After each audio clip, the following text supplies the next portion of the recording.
Hello, ladies and gentlemen, welcome back to the show. This is Jeng and Jen. Now, today we have the Matchmaker show, and you understand the protocol here.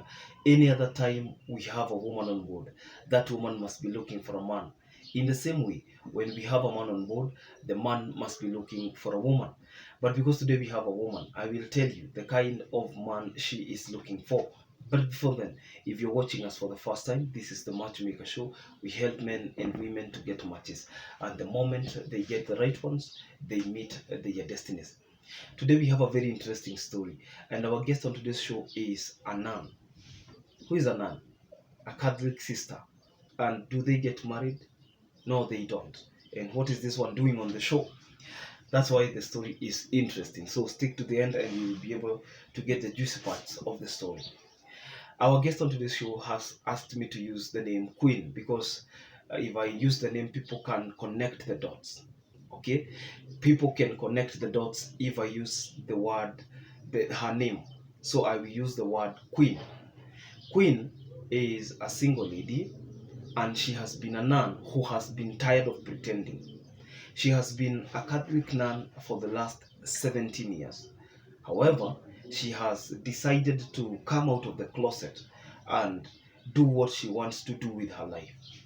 It happens that in most cases, some of you know that I am a conference speaker, a motivational speaker. Sometimes I am asked to go and speak to candidates and people who are about to choose their careers because I'm a public speaker. One of the things I ask people is to do what they love. Do what you love. Don't do what you think is good. Just do what you love doing. Follow your heart. Follow your passion. If we want you to become a doctor and you deeply feel inside your heart that you want to become a DJ and mix music. If you don't want to become a doctor, if people choose for you whatever you're going to do, you will abandon it at some point when you grow guts. And this is what happened to Queen. People used to love how she carried herself, and at puberty and adolescence, children listen a lot. They pick influences here and there. That's why the only energy that should be surrounding kids is positive energy. Otherwise, the negative energy and the positive energy, depending on the magnitude, settles at the subconscious mind, and people can actually reflect at some point in their lives. So whatever you're saying near children, whether they are adolescents, young adults, or even small children, let it be positive energy. Queen had people saying, oh, you can make a very good nun, you look like a nun, oh, hapendi wanaume, hapendi vijana, nini nini. Kumbe ni puberty, kumbe ni adolescence inamsumbua. Adolescence, you've been adolescence at some point. You have gone through puberty. You know what happens, that sometimes you feel this mood, the other time you don't feel this mood.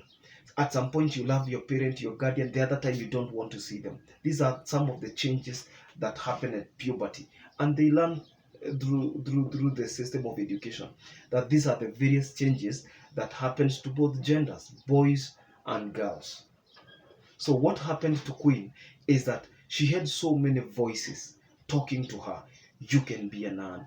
You can nini, somea sister. When you come from the village, somea sister, fanya hivi, fanya hivi. So she's 42 right now.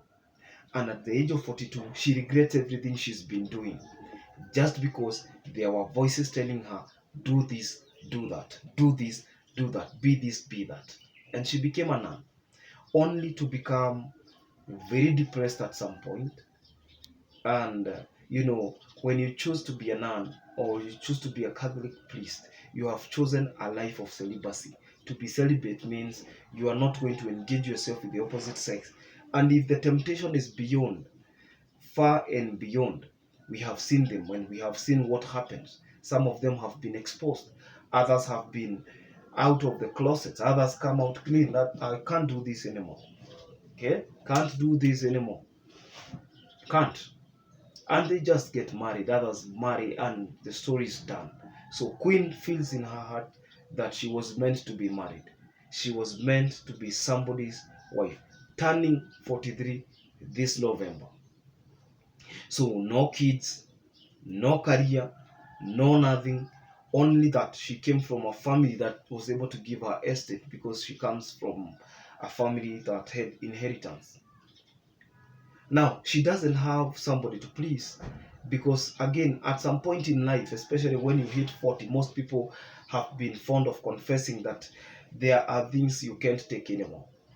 If you have been placed, that's why even most people have statistics show that most people divorce in their 40s if they have been in a very toxic relationship, if they have been in a very toxic marriage, if most people change in their 40s, businesses and whatnot, because they understand themselves. You have heard that phrase one time and again: life begins at 40.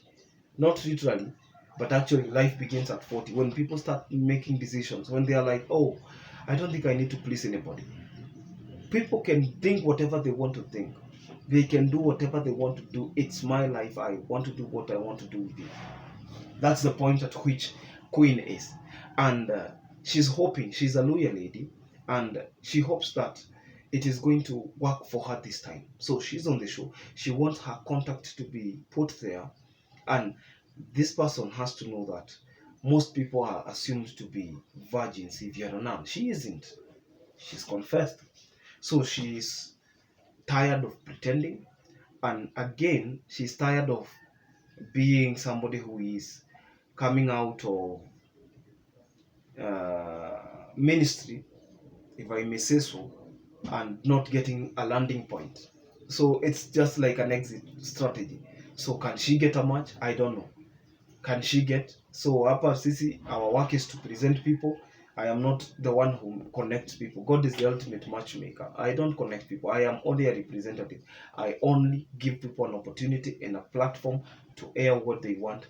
And as soon as they can be able to get whatever they are looking for, then who am I? I can just celebrate and say congratulations. So I'm wishing Queen the best of luck. She's in Nairobi, and she's looking forward to get a good partner, a man who is between the ages of 35 and 55. She doesn't mind because she feels that she needs a combination of young and old, because there is a certain part of her life that was lost when she was lost in direction, and she calls it lost. So what should I call it? If she calls it lost and it's her direction, it's not my direction. So if she says it was lost, then it was lost. Okay? Siku hizi mtu akikwambia story ni yake ni yake. Akikwambia amegongwa na mlango ya nduthi na unajua nduthi haina mlango, si yeye ndiye anakuambia, si story ni yake, unasikiza. That's it. So I'm wishing Queen the best of luck. I hope she can get a good man. She's looking for a man, even if that man has kids, she doesn't mind.